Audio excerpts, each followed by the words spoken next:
Mr. Allen takes his bike for a spin, riding through the forest where the fun begins. With a camera in hand, he's got stories to tell. Every snapshot's a lesson, every hill a spell. Hey kids watching. Good morning and welcome to day 6 of Mr. Allen's Cornwall adventure.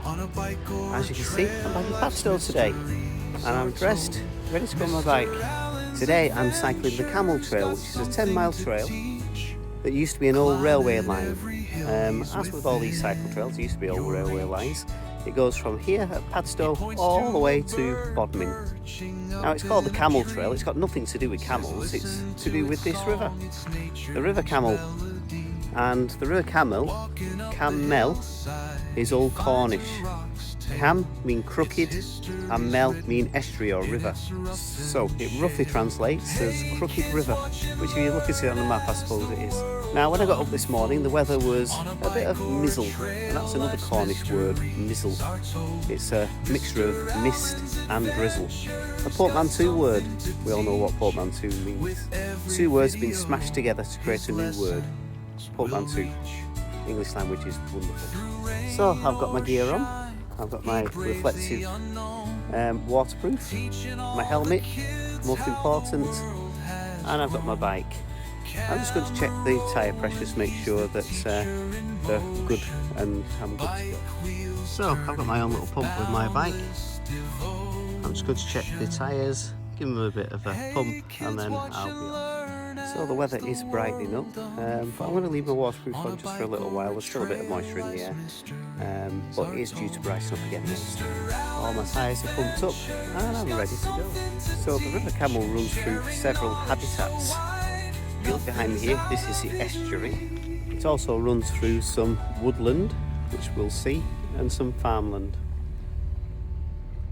Now the source of the River Camel is all the way on top of Bodmin Moor, and it meanders down through the hills, through the moors, and then as it widens out into the river mouth, the estuary, and into the sea here at Padstow.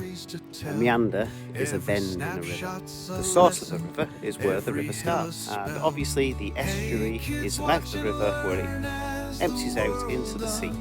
And as I've said before, this water here is a mixture of fresh water and salt water, which is called brackish, which is full of its own habitat, really, own ecosystem. For animals that prefer this type of water, like crabs and oysters and other animals. Okay, enough of me talking, let's go. And here we have a map. Look, I'm all the way over here in Padstow. I'm going to follow the trail to Wadebridge, then on to Bodmin, following the meanders of the river until I get to Bodmin. The great thing about these old railway line tracks is that they're fairly flat, although they do have slight inclines in places, and you do feel it on your legs after you've been cycling for a little while. But there are places where I can rest and have refreshments along the way too.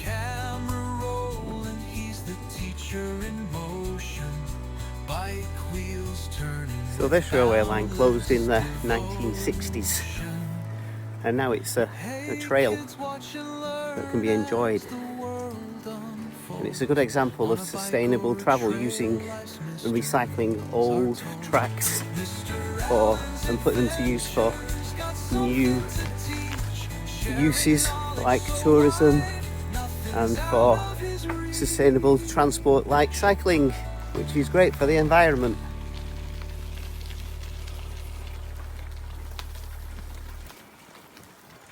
Mr. Allen takes his bike for a spin, riding through the forest where the fun begins.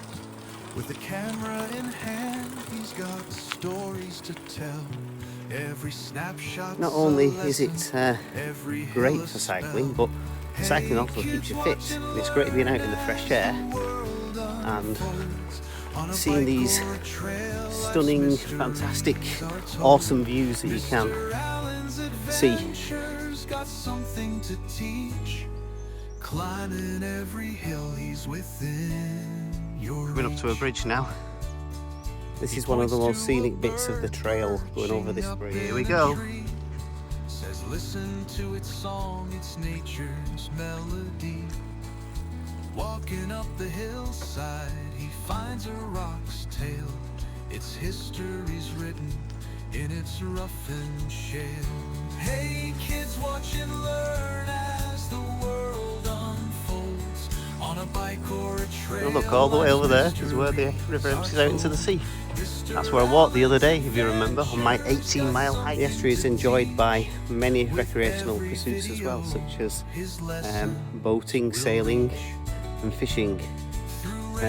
Also some kayaks out on the water today. Now this is a tidal estuary, which means when the tide's in, the water's higher. As you can see, it is now, the tide is in. When the tide goes out, as I think it was on the other day when I was here, I can't remember what day it was, it exposes the mud flats and the sand banks, which are great feeding grounds for the seabirds. If you look in the distance, those are the types of recreational pursuits I was talking about. Sailing boats, yachts. And here is a lovely view of about 10 minutes ago. And there's that bridge I just came over. It was a lovely sight. And just across the estuary from Padstow, over there, that's a town called Rock. We just had a festival called the Rock Oyster Festival, which is a festival, or music festival, but also includes lots of street food and different types of food from around the world. Maybe I'll go one day. So if you look over there now, that's where the estuary starts to narrow as we go a bit further inland, and then the river will gradually get narrower and narrower as we go further and further along the trail. We'll just take a moment here just to have a look at the beauty of the place. Your reach. He points to a bird perching up in a tree. And the fun bit, splashing through puddles, getting wet and muddy. Woohoo! And another one. Yippee! He finds a rock's tale. Its history's written in its rough and shale. Hey, good morning. kids, watch and learn as the world unfolds. On a bike or a trail, life's mysteries. When this railway line was in use, it used to carry goods like slate and sand, farm goods to Padstow's harbour, from inland to the harbour, and also from the harbour to inland. And you have a look behind me now, you can see remnants of that slate industry. Now this railway line is alive again, but not in the exact same way. It's just quieter and more relaxed pace. I wondered when I come across an old railway bridge. Here's one. Under we go! Oh yeah, and if you look over there, you can see what's left of the Rock Oyster Festival. Looks like they're on the takedown at the moment. It was last weekend that it happened. Good time had by all accounts. Across the river here, we've got some wetland habitat areas, and these are designated scientific areas of interest because of the birds and wildlife that it's home for. It's their habitat. Some rare species of bird and otters live riding through the forest where the fun begins. With a camera in hand, he's got stories to tell. This is one of the old railway cuttings. Obviously, trains can't go up and over hills, so they had to cut through the hill in order to keep the track flat for the train to go. And here I am now, coming into Wade Bridge. Climbing every hill he's within. And that bridge there Your reach. carries the A30, which is one of the main roads into and out of Cornwall over the River Camel. One of these special birds that live in these wetlands is called the little egrets. Now these only started nesting in the UK in the 1990s. Now they're a common sight along the estuary here. I don't think I'll spot one today, but if I do, I'll show you. They're like a small heron, and you can often see them by the water's edge, stood still, looking and waiting for a fish to come by, and then they'd strike. In this water also there is an eel called European eel, which is critically endangered, and this eel has to migrate to the Sargasso Sea to breed. That's a big trip. Okay, so I'm going to head northeast now through Wadebridge and back onto the Camel Trail towards Bodmin, and we'll see what else we can find. So as you can see now, I'm in Wadebridge.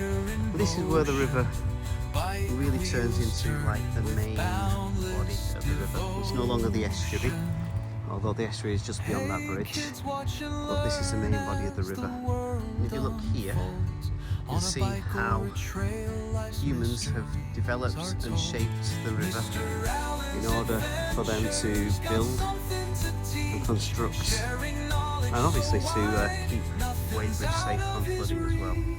As you see, they've made the banks higher and the walls on the other side higher to protect those houses. This is a good example of how humans adapt natural features over time.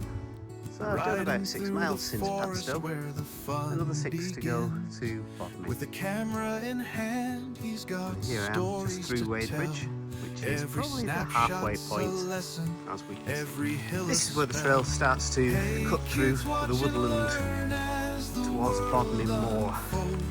On a bike or a trail, It's quite beautiful under the canopy of the trees.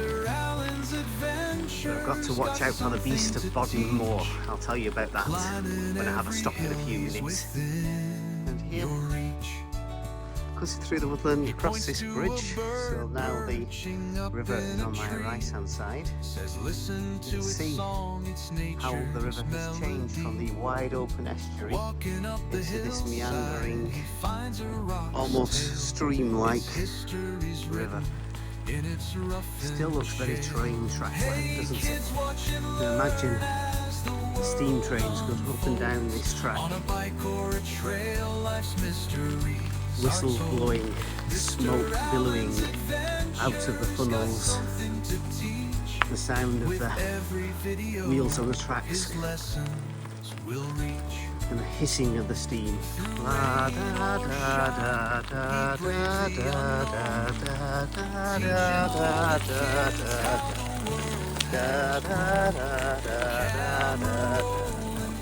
Can't resist this bridge up ahead, I've got to do it.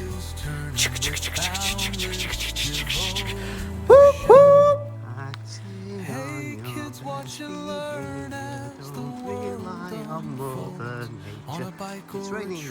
Now here I am at Grugley Halt, which was a train station on this track a long time ago, and I will stay here for a little while, but not too long, as locals say that this is a site of a ghost train. On foggy nights, when it's quiet, people can hear the sound of a train coming along the tracks, its whistle blowing. You listen carefully, what can you hear? Every snapshot's a lesson. Almost sounds like a train. Hey kids, watch and learn as the world unfolds. So I don't know if you'll believe me, but I'm going to pedal a little faster along this part of the track. I go, oops, splattered by mud. Climbing every hill he's within. Good fun though. Well, I've stopped for a snack, and you know how I love my snacks. I thought I'd tell you about the beast of Bodmin, which I spoke of earlier. Now, many local people, and some not so local, believe that they've seen a large black cats, almost like puma or panther type or black leopard type cats roaming near here and around the moors of Bodmin. That's what it's called, east of Bodmin. Has large yellow eyes and a low growl. Some people think that it's been seen for years, so it could have escaped from a zoo, or it's always been here, hiding and lurking in the shadows. What do you think? Maybe you can do some research on it. It's an interesting story nonetheless. Haven't seen anything so far, but maybe I might be lucky. Bike wheels turning with boundless devotion. Hey kids, watch and learn. A lot of these stories I talk about, myth and legends, must stem from some truth somewhere, or what people perceive to be the truth of what they've seen and experienced.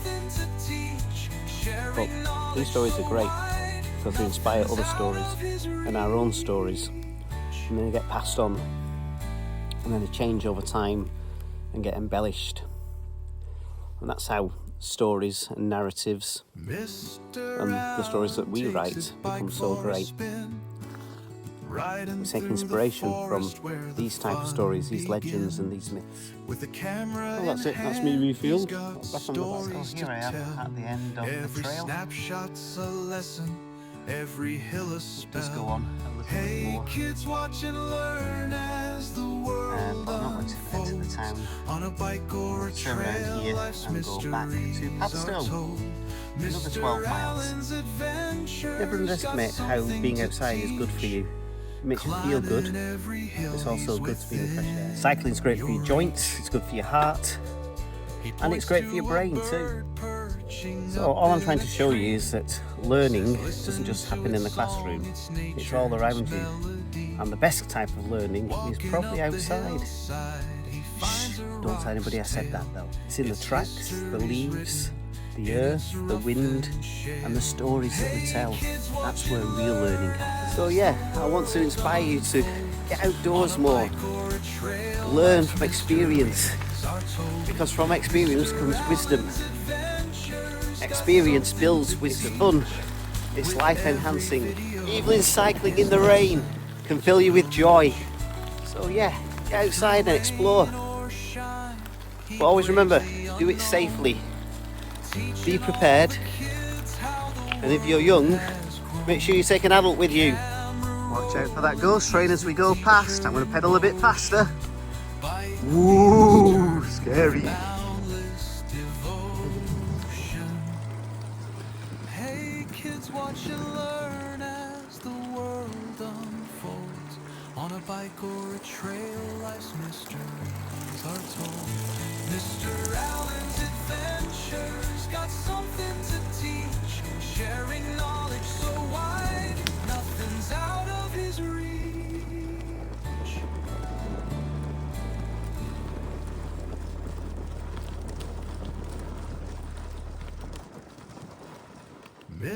Maybe I need to take cover. Duck! Just over here we've got another interesting feature of rivers and river management.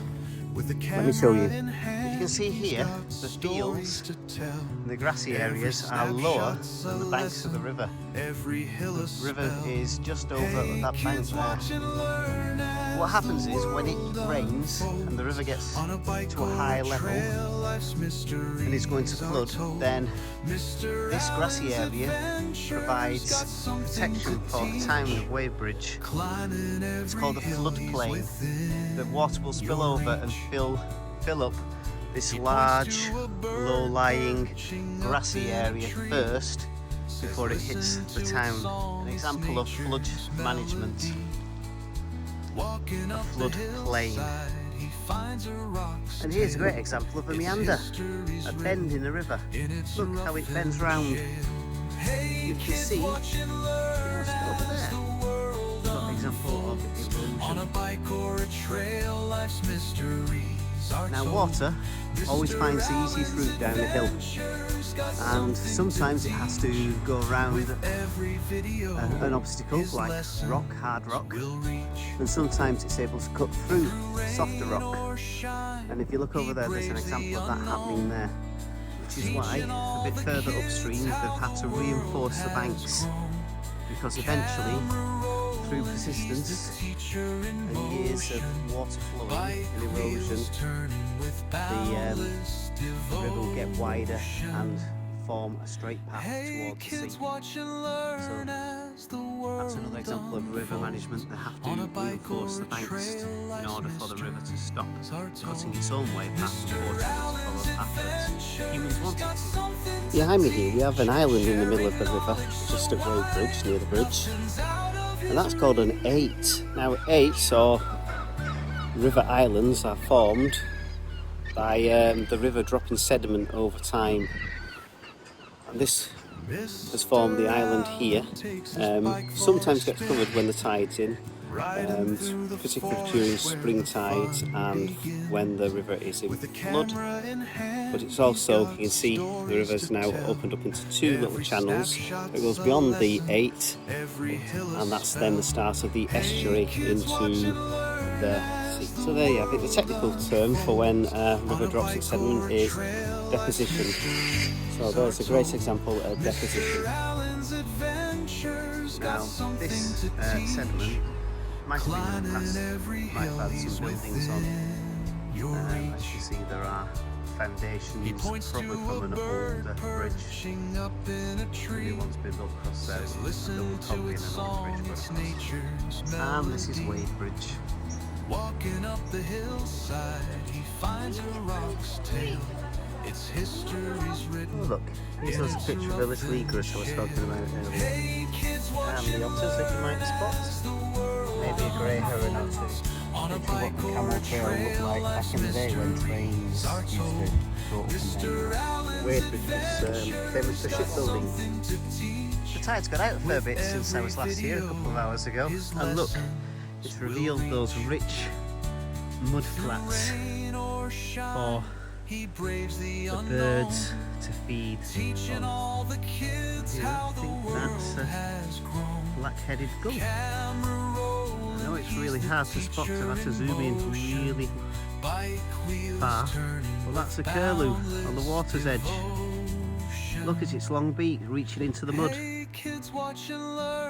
getting all the worms and the insects feeding through the mud. You see how it's adapted? That long beak reaching right in deep into the mud. Fascinating. And look, I've managed to find a little egret wading through the water and the mud there.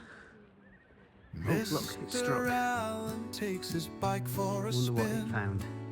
Riding through the forest where the picture quality won't be that great. With the camera in hand, he's got stories to tell. Another Every snapshot example of animal adaptation with a long beak to reach into the water and into the mud. Learn as the world unfolds. On a bike or a trail, life's mysteries are told. Mr. Allen's adventures got something to teach. As mentioned, not in the UK until the 1990s, or back again in the UK now. An amazing sight. That was amazing. Didn't expect to see those today. Those examples of those rare birds. You don't usually find those anywhere else but in Cornwall. Just chuffed to bits.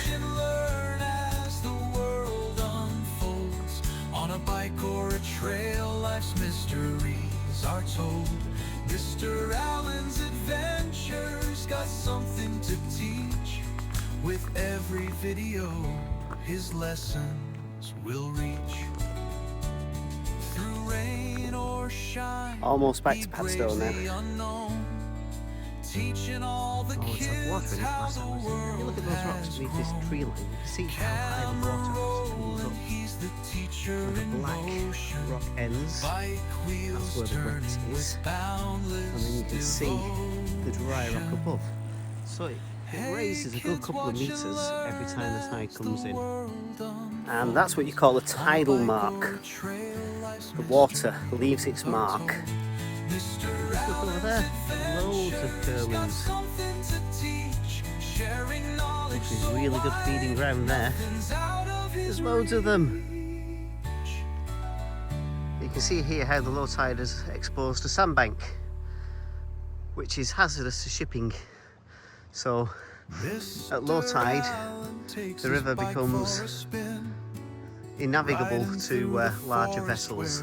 Small vessels can still go along, but large vessels can't. But when the tide's in, large vessels can navigate the river and it becomes navigable. It's amazing how the scenery changes within just a few hours. When I arrived it was high tide and now it's almost low tide. You see the sandbanks exposed, which almost cuts off the river from the sea. People enjoying the water. It's a water ski. Maybe I'll try that one day.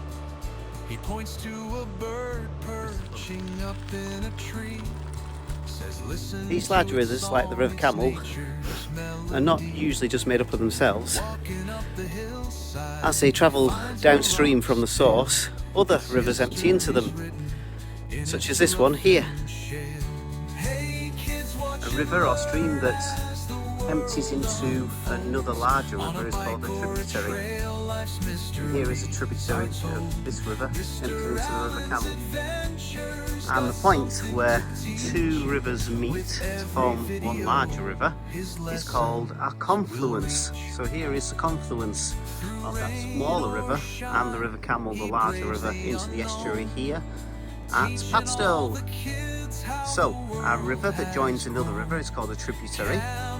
And when two rivers meet, the meeting point is called a confluence. As I mentioned before, with the invention of the motor car, railways like this one here declined and eventually became out of use as industries changed and times change. But fortunately this one's got its new lease of life as a wonderful tourist and commuting for everybody to enjoy.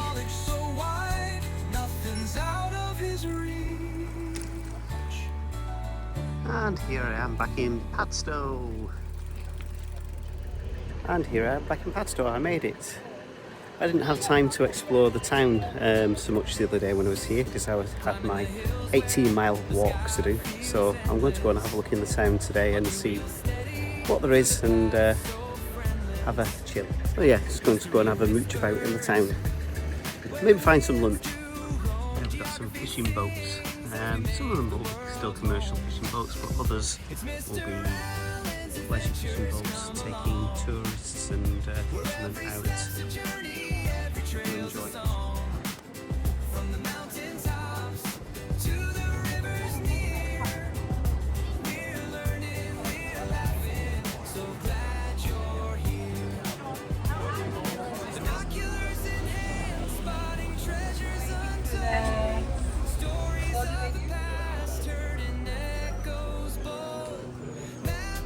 Padstow's also famous for inspiring some artists and painters. There's an old almshouse, which basically means a house for the poor and destitute, people who needed extra help or shelter.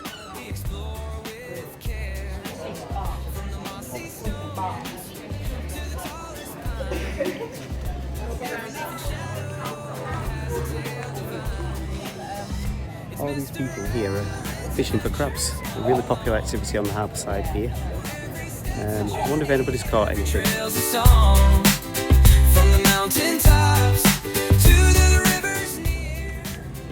Give it a couple more minutes. As you can see, some people have been successful. So Padstow's famous for its artists, due to its changing light and conditions and seascapes and the rugged Cornish coast. So it's like a magnet for artists. fancy a doer-upper?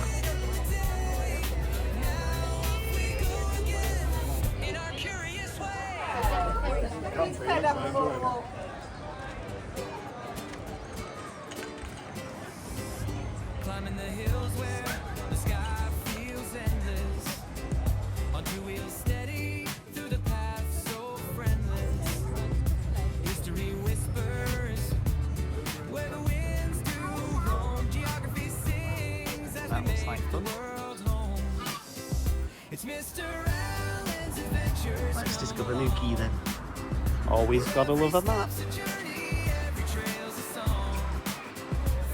Just one of Newquay's many beaches.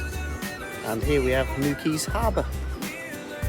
Newquay lacks St Ives charm, but it does make up for it in what it offers in beaches and for families and young people. Now here is the harbour. It's a lovely sight when the tide's in, with all boats bobbing about, and many people enjoy activities in the harbour, safe, like paddleboarding and splashing about in the water. Here I am walking in Newquay Harbour. Wouldn't be able to do this if the tide was in, would I? This place is popular because it's known for its street food scene. Might have to sample it later. These are some big hefty chains holding these vessels in place. These cliff faces surrounding the harbour.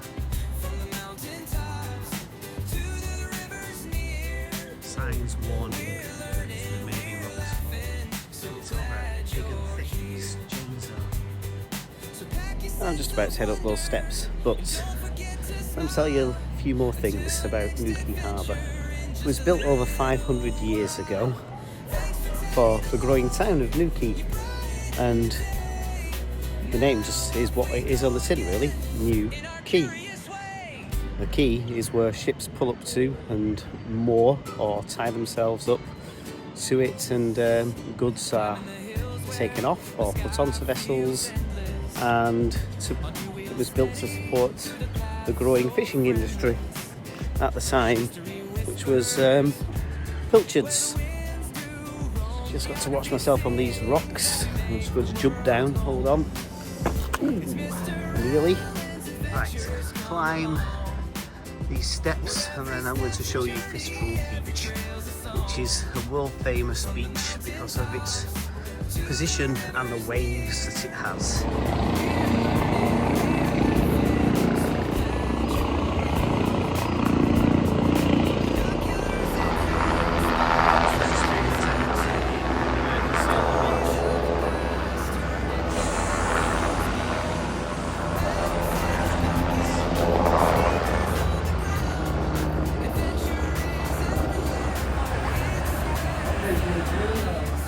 Behind me here is a building you might recognise. It was a setting for the adaptation of Roald Dahl's The Witches.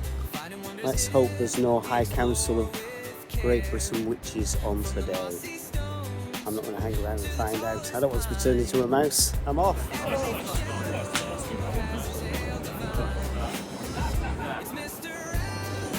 This is world famous Fistral Beach, and it's famous for its surfing. The waves can be pretty high here, up to 20 feet, and sometimes more at times. When they have the Boardmasters Festival, this becomes a surfing hotspot. Famous surfing festival. Next week this will be super busy when the Boardmaster Festival is in operation. So this is the world famous Fistral Beach, surfer's paradise. I've never actually tried surfing, but it looks good fun. Maybe you should try it one day. Now at the moment the tide's out and the waves are not that great for surfing, but as the tide comes in, the water gets pressed between these two different headlands and creates more pressure, so the waves get more powerful and larger, which creates the waves enough force for people to surf on. And that's it really. All I wanted to show you of Newquay was the world famous Fistral Beach and the harbour. The rest of it is just like a town really. It's very busy with lots of tourists people enjoying themselves. Maybe you should come and have a look at it one day. Okay, I'm going to make my way back to the campsite now and get ready for my dinner. I'll see you later. Bye.